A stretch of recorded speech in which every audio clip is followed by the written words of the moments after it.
महाराष्ट्र में मराठा आरक्षण की मांग पर बड़ा फैसला हो गया है।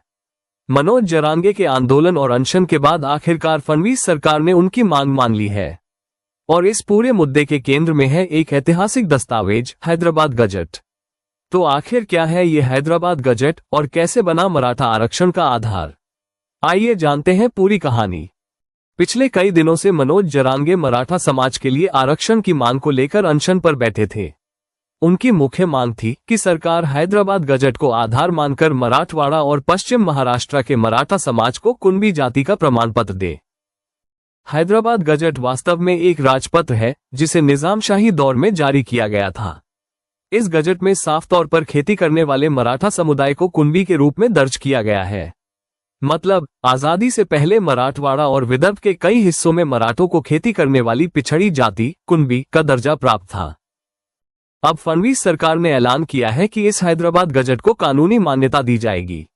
सरकार ने जीआर जारी करके तय किया है कि अगर किसी मराठा परिवार के पुराने दस्तावेजों में कुणबी दर्ज है तो उन्हें ओबीसी श्रेणी का प्रमाण पत्र दिया जाएगा। इसके लिए गांव स्तर पर विशेष समितियां बनाई जाएंगी जो दस्तावेजों की जांच कर सही पात्र लोगों को ओबीसी का लाभ दिलाएंगी। मनोज जरांगे की 8 में से 6 मांगों को सरकार ने मान लिया है। इसके बाद उन्होंने अपना 5 दिन पुराना अनशन समाप्त किया और इस फैसले को मराठा समाज की ऐतिहासिक जीत बताया। लेकिन कहानी यहीं खत्म नहीं होती। ओबीसी संगठनों ने इस फैसले पर कड़ी आपत्ति जताई है। उनका कहना है कि सरकार दरअसल मराठों को ओबीसी कोटे में बैकडोर एंट्री दिला रही है। कई संगठनों ने तो इसे अदालत में चुनौती देने की भी घोषणा कर दी है।